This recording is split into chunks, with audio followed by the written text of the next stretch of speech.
గౌరవనీయులైన ఉప ముఖ్యమంత్రి వర్యులు శ్రీ పవన్ కళ్యాణ్ గారు. Thank you sir.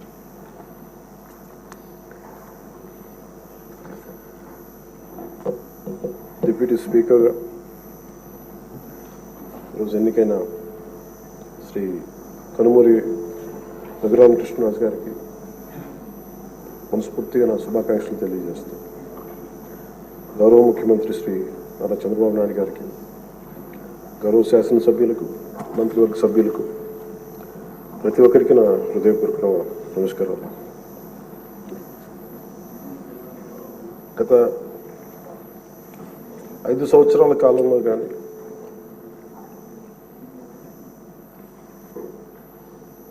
నా పొలిటికల్ అబ్జర్వేషన్ కానీ, నేను పాలిటిక్స్ రావడానికి రీజన్ కానీ 7 దశాబ్దాలుగా మన చరిత్ర చదువుకున్న రైట్ ఫ్రమ్ మన ఫ్రీడమ్ ఇండిపెండెన్స్ మూమెంట్ నుంచి చిన్నప్పుడు స్కూల్లో చరిత్ర చదువుకున్నా కానీ చాలా గొప్ప గొప్ప మహానుభావులు ప్రాణత్యాగాలు చేసి పోరాటాలు చేసి ఈ దేశాన్ని నిర్మించారు, ఈ వ్యవస్థలు నిర్మించారు. ఎక్కడా కూడా to deter criminals into politics. దేశమంతా పనిచేస్తుంది క్రిమినలైజేషన్ ఆఫ్ పాలిటిక్స్ ఉండకూడదని. కానీ దురదృష్టవశాత్తు 14లో ఒకసారి రావడానికి ప్రయత్నం చేస్తే అలాంటి వ్యక్తుల సమూహాన్ని నిలువరించాం. 19లో కుదరలేకపోయింది. 19 to 24 అప్పటి ప్రభుత్వం it's an ఎపిటమ్ of criminalization of politics. గౌరవ ముఖ్యమంత్రి గారు సౌత్ అమెరికాకు చెందిన ఒక నార్కాటిక్స్ క్రిమినల్ హెడ్ ఎలా కంపేర్ చేశారు. క్రిమినల్ మైండ్ సెట్తో ఉన్న వ్యక్తులు కనుక రాజ్యాన్ని వెళ్తే వాళ్ళు దేనికి గౌరవం ఇవ్వరు, వ్యవస్థలకు గౌరవం ఇవ్వరు, రాజ్యాంగ విధానాలకు గౌరవం ఇవ్వరు, ఎవరైనా బలి చేయగలరు. మన పర భేదం లేదు వాళ్ళకి. గత ప్రభుత్వంలో రఘురామకృష్ణరాజు గారు ఎంత బాధించారో చూస్తే, దానికి ముందు వరుసగా చూస్తే సుప్రీంకోర్టు జడ్జెస్ని వదలలేదు, చిన్నపాటి కార్యకర్తల్ని వదలలేదు, ప్రతిపక్షంలో ఎవరిని వదలలేదు. స్వయాన వాళ్ళ పార్టీ తరఫున గెలిచి ఎంపీగా ఎన్నికైన రఘురామకృష్ణరాజు గారిని విధానాలతో విభేదించి ఆయన ఎంత ఇబ్బందికి గురి చేశారో, శారీరకంగా, మానసికంగా, అన్ని రకాలుగా. ఒక ఎంపీకి ఒక తీసుకెళ్ళి అరెస్ట్ చేస్తారు, ఏదో ఇబ్బంది పెడతారు, అట్లా ఏదో అనుకున్నాం. కానీ ఆయన మీద ఒక 3rd degree మెథడ్స్ వాడటం, బెదిరించడం. ఆ రోజున గౌరవ ముఖ్యమంత్రి కోసం నేను కూడా స్పందించాను. భయం వేసింది మాకు, ఆయనకి ఏం జరుగుద్దో అని. చాలా ఆవేదన కలిగింది. చాలా బలమైన ఇబ్బందులు ఎదుర్కొన్నారు. నాకు నిజంగా ఆ రోజున అనిపించింది, క్రిమినల్స్ కనుక రాజ్యాలు వెళ్తే ఇలా ఉండదు, ఎలా ఎదుర్కోవాలి. సో ఈ ప్రభుత్వం తాలూకు వ్యతిరేక ఓటుని చీలనివ్వకూడదన్న నా ఆకాంక్ష ఈ రోజున మిమ్మల్ని ఈరోజు డిప్యూటీ స్పీకర్ పదవిలో చూస్తుంటే నిజంగా నేను ఆ రోజు నా ఆవేదన, నా ఆక్రోశం ఈరోజు మీ రూపంలో డిప్యూటీ స్పీకర్గా మీరు ఉండటం నాకు నిజంగా చాలా చాలా ఆనందంగా ఉంది. ఇక్కడ మొన్న ఆ రోజు మీరు కూడా ఉన్నారు, మనం సభ ప్రారంభమైనప్పుడు దాదాపు ఇక్కడ ఉన్న సభ్యులందరూ కూడా దాదాపు 80% సభ్యులు, మన అచ్చెన్నాయుడు గారి దగ్గర నుంచి, మీ దగ్గర నుంచి, చంద్రబాబు నాయుడు గారి దగ్గర నుంచి అందరూ కూడా ఏదో ఒక రకంగా క్షోభ అనుభవించిన వాళ్ళు, బాధలు అనుభవించిన వాళ్ళు, సోషల్ మీడియా అబ్యూస్ని భరించలేని, నాటి 100% అందరూ ఏదో ఒక విధంగా సోషల్ మీడియా అబ్యూస్ అయితే జరిగింది. ఇలాంటి పరిస్థితుల్లో మనందరం కలిసికట్టుగా ఉండి ప్రజాస్వామ్యాన్ని కాపాడినందుకు మనస్ఫూర్తిగా ఈ సభకు నేను మనస్ఫూర్తిగా ధన్యవాదాలు చెప్పుకోండి మీ తరఫున. ఇది భవిష్యత్తులో మీరు ఈ పదవిని అలంకరించారు, మీరు మీకు ఆవేదన ఉంది, మీ కోపం ఉంది, రచ్చబండ కార్యక్రమం ద్వారా మీరు కూడా మాట్లాడాల్సిన అవసరం లేదు. యాక్చువల్లీ మీరు కూడా అలాంటి, మీ దగ్గర మాటకి చాలా బలమైన పదును ఉంటుంది, మీ మాటకి హాస్యం ఉంటుంది, గుడ్ సెన్స్ ఆఫ్ హ్యూమర్ ఉంటుంది మీ దగ్గర.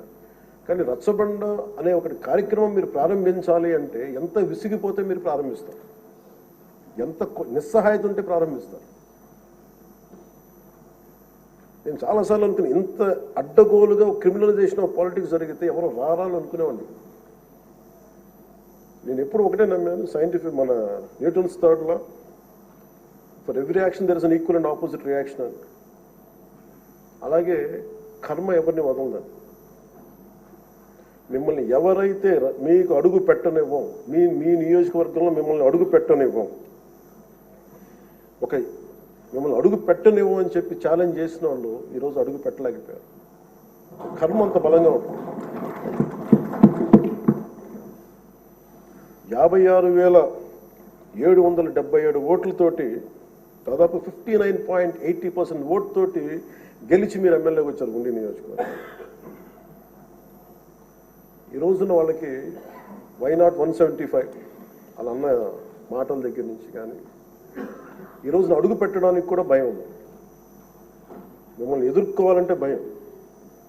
ఎందుకు మనం వ్యవస్థల్ని కాపాడాలి, ఎందుకు రూల్స్ పాటించాలి అంటే మనిషి అధికారం మదం ఎక్కి అహంకారంతో ఉంటే ప్రకృతిలో ఏమీ జరగదు, ఏమి అనుకోవడానికి లేదు.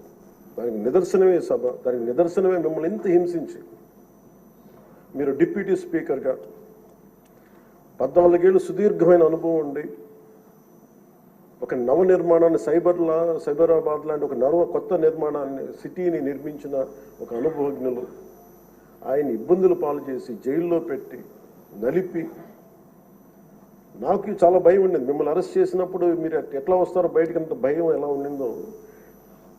గౌరవ ముఖ్యమంత్రి గారిని ఆ రోజున అరెస్ట్ చేసినప్పుడు నాకు చాలా ఆవేదన ఉండింది. ఏం జరుగుతుందో లోపల, ఏం చేస్తారు? ఒక ఎంపీగా మిమ్మల్ని ఇలా చేయగలిగినప్పుడు ఆయన్ని కూర్చోబెట్టి రాష్ట్రంలో ఏమేం చేస్తారన్నది నిజంగా ఆవేదనది ఆ రోజు తగులుకు నాకు అనిపించింది. ఈ రోజున అందరం బయటకు వచ్చి నిలబడ్డాం. దేనికి? ఇది ఒక చంద్రబాబు గారి కోసం, మీకోసం కదా, ప్రజాస్వామ్యాన్ని నిలబెట్టాలని. ప్రజాస్వామ్యం it should be eternal vigilance. మనకి ఎటర్నల్ అంటే నిరంతర పహారా లేకపోతే మనకి సరిహద్దుల్లో మన హద్దుల్ని ఎలా కాపాడుకుని నిరంతర పహార అవసరము. ప్రజాస్వామ్యాన్ని కాపాడుకోవడానికి నిరంతర పహార అవసరం. అందుకని మేమందరం eternal vigilance is essential for democracy. మేమందరం బయటకు వచ్చి ప్రజాస్వామ్యాన్ని కాపాడుకోవడానికి మనందరం పడ్డ తపన ఈ రోజున ఈ సభ నిలువెత్తు నిదర్శనం. మీరు ఖచ్చితంగా మీరు సభా గౌరవాన్ని నిలబెట్టాలని మనస్ఫూర్తి. మీ విట్టు కోల్పోకండి, మీ సెన్స్ ఆఫ్ హ్యూమర్ కోల్పోకండి. ఎందుకంటే మీరు ఉంటేనే లైవ్లీగా ఉండి, మీరుంటే అన్ని నవ్వులు పువ్వులు ఉన్నాయి చూడండి, ఆనందాన్ని తీయకండి. అట్ ది సేమ్ టైం మేము కోరుకునేది కూడా ఆ ప్రజాస్వామ్యం తాలూకా విలువల్ని, ఆ భాషని కాపాడు. సభల్లో భాష దిగజారిపోతే అది రోడ్ల మీదకి వెళ్ళిపోతుంది ఈరోజు. అంటే ఎవరు ఏం మాట్లాడుతున్నారో ఇష్టం వచ్చినట్టు మాట్లాడి, బూతులు తిట్టి, మేము ఇళ్లలోకి వచ్చి మీ ఇంట్లో మీ ఆడపడుచుని రేపులు చేస్తాం, మీ పిల్లల్ని ఎలా అంటాం. అడ్డగోలు ఈరోజు ఇంతమంది మాట్లాడుతున్నారంటే దానికి చట్టసభల్లో నుంచే ఆ కదలిక మొదలు. ఆ హుందాతనం పోయింది సభల్లో. తిరిగి మీరు డిప్యూటీ స్పీకర్గా, అయ్యన్న పాత్రుడు గారు స్పీకర్గా ఆ హుందాతనాన్ని మీరు తిరిగి తీసుకురావాలి. 1-2 సందర్భాల్లో మనం వచ్చినప్పుడు ఎవరో ఒక మాట ఏదో అంటే గౌరవ ముఖ్యమంత్రి చంద్రబాబు నాయుడు గారు ప్రత్యేకించి చేయొద్దు, మళ్ళీ ఇంకా అలాంటి కల్చర్ తీసుకురాకండి, అది అయిపోయింది గతం. సో అది మీరు మనస్ఫూర్తిగా దాన్ని పాటించి ఈ సభ గౌరవాన్ని నిలబెట్టాలని కోరుకుంటా ఉన్నాను. ఒకటే ఒక విన్నపం అధ్యక్ష స్థానంలో కూర్చున్న మీకు, మీ టెన్యూర్లో అయ్యన్న పాత్రుడు గారు మీ టెన్యూర్లో కరెక్షన్ మొదలవ్వాలంటే భావ ప్రకటన, భావ స్వేచ్ఛ మీద ఇష్టానికి మాట్లాడేస్తూ ఉన్నారు అందరూ. మనకి గౌరవ మంత్రి లోకేష్ గారిని బుద్ధులు తిడతారు.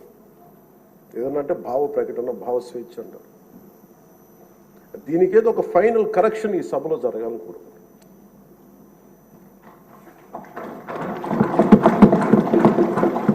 అంటే ప్రజలు నోరెత్తి ప్రకటన జరగాలి. డిసెంట్ ప్రజాస్వామ్యంలో dissent in democracy is very essential.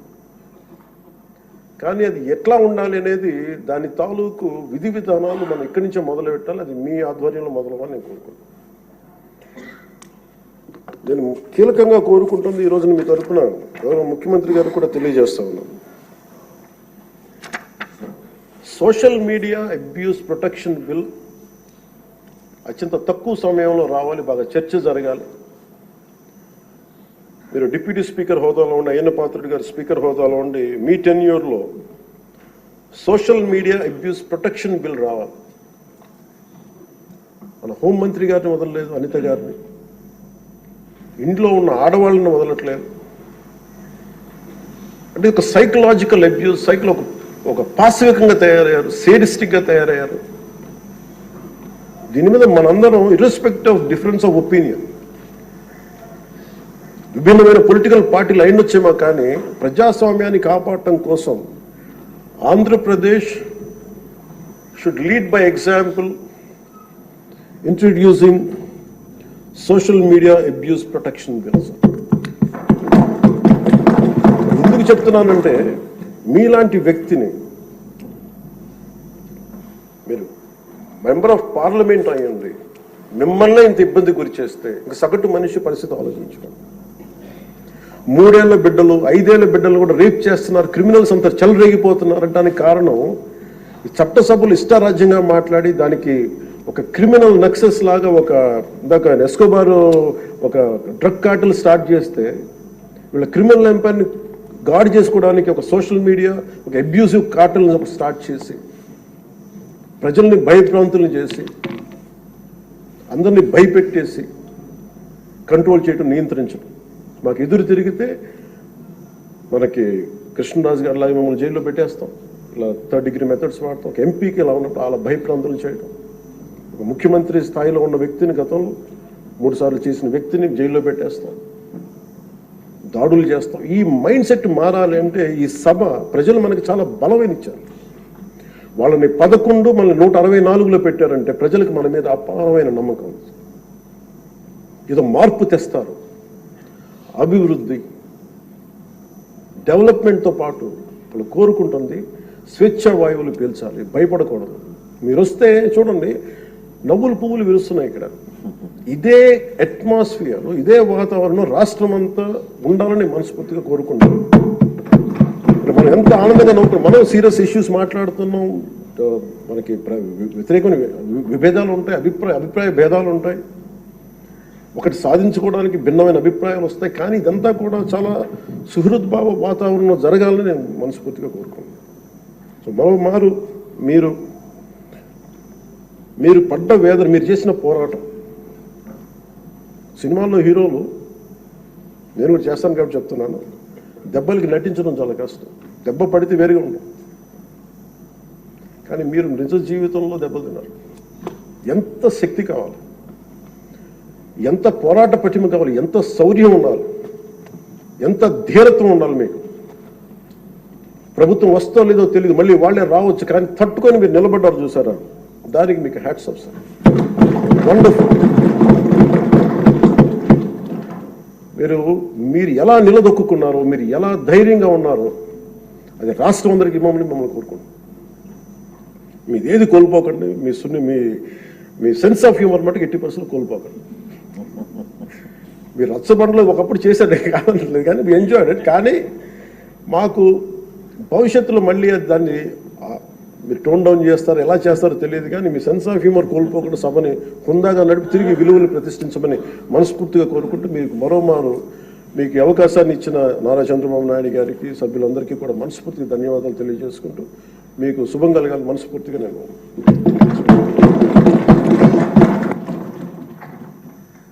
గౌరవనీయ మంత్రివర్యులు సత్యకుమార్ గారు.